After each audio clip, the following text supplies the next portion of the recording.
Bill Shankly, 100 Years of Bill Shankly. Written by Patricia Wizak.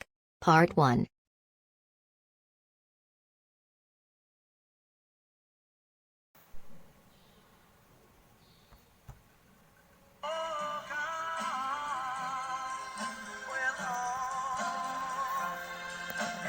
Bill Shankly has become a form of mythology. Everywhere, myths are not always accurate, because myths do not pursue accuracy. The point of mythology is to describe something complex into a form that is simple, easy to understand and accept, so that the mythological narrative can be continuously reproduced in various versions.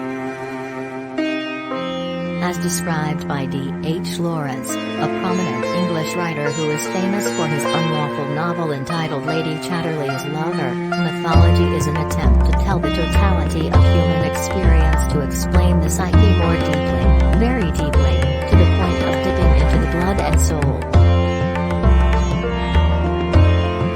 Shankly's mythology resides in the blood and soul of the Liverpool club, and as a narrative, Liverpool's history is often depicted, or sometimes even represented by what Bill Shankly has done, said and experienced. Capturing Shankly in words, we can use the rhetoric about his charisma that can lull hundreds of thousands of Liverpool fans. Can also quote his saying that football is more important than life itself. His most famous rhetoric is if you're first, you're fifth, and if you're second, you're nothing. As a person of strong character, who is able to silence his listeners and understand all his ideas, Shankly is usually remembered with quotes. His figure is also fondly remembered through gimmicks, or through short stories that have been repeated thousands of times. Fans kissing Shankly's toes did happen. Even stories and photos of this incident are often repeated from the time when they talked about how much Shankly was loved by Liverpool, even with thousands of Liverpool supporters chanting his name in the tune of the Amazing Grace hymn, like the people calling for their leader. This is not a strange sight in the 60s. With Shankly's words easy to remember and retell, then mass reproduction of anything that ever comes out of his mouth is also not unusual. 100 years ago, on September 2nd, Shankly was born. It's not as if just using beautiful words can raise a club in the second division into one of England's best clubs. It's as if he lives as a god in a myth whose story is often distorted over time. Because stories about Shankly are not stories about gods, but about man, about his struggles as a human being, about and how he makes human or the people in Shankly language, the center of his life. Football is a story about humans on Earth. All the fairy tales about fun and all to deify are actually not very interesting. Stories like that, not stories about our humanity, but about heaven, where everything runs smoothly, neatly and perfectly. And epics like that definitely don't take place on this land we're treading on. When Shankly first set foot at Anfield in December 1959, Liverpool were a lower division club with nowhere to go. Owners who are not willing to take financial risks, and managers who are happy with mediocrity, are the norm. Shankly recruited from Huddersfield too, at that time a division above Liverpool, only to bring Liverpool promotion, and safely sit in third or fourth position from bottom. A club that is content to be mediocre. The same goes for his supporters. There were screams and groans coming from the stands, but not in a single unit that could intimidate the opponent. They're quite happy if there's a thing or two on the pitch to cheer about. Shankly turned this around. He asked the directors for money to get the best young player in Britain. With his own hands, Shankly also cleared the practice field of rocks, trash, and weeds. For him, only the best facilities should only be in Liverpool. Starting from the sweeper in the stadium to the owners of capital, he demanded to give the hardest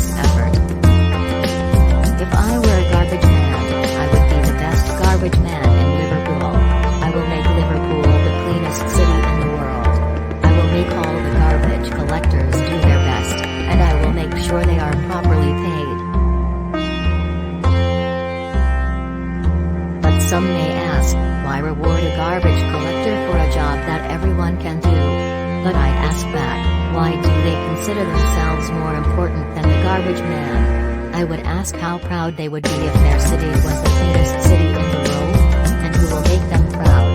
Garbage man, Shankly said in an interview. If everyone thinks so, and does small jobs to the best of his ability, then that's honesty, he said. As a socialist, this form of honesty is what he wants from everyone he works with. Liverpool is no exception.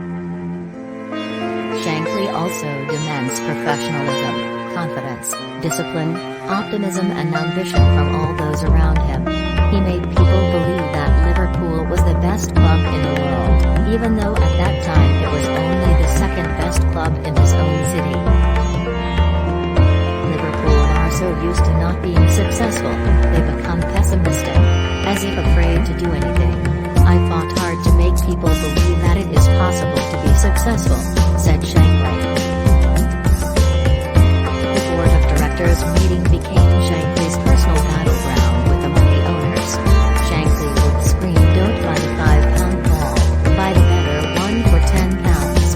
He also fought to convince the board that Liverpool would not be able to get a good player for just £3,000.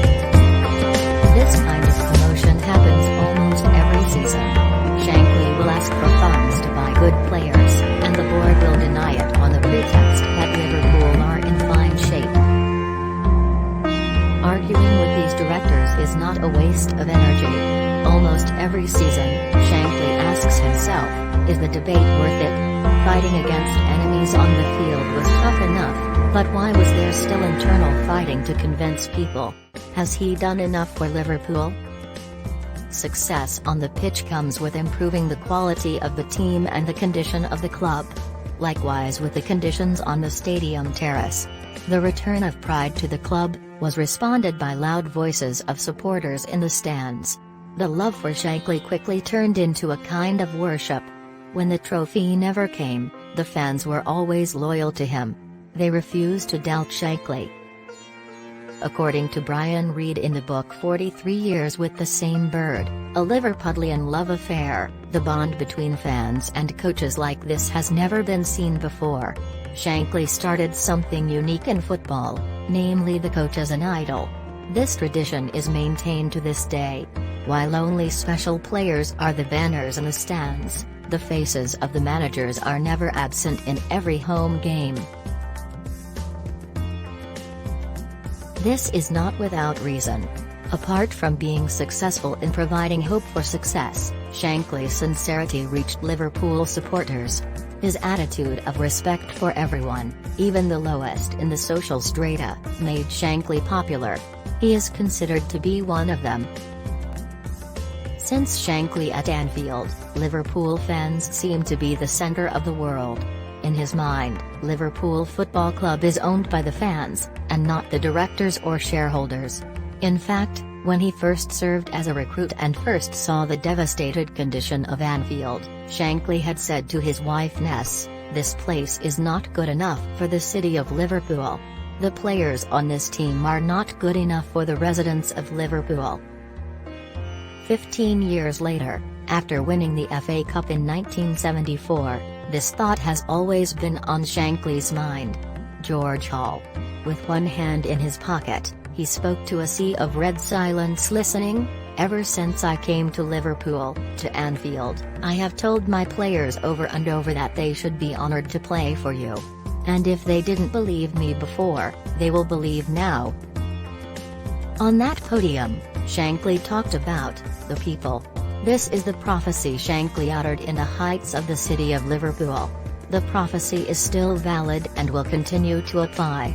Liverpool will continue to believe in Shankly, to be continue.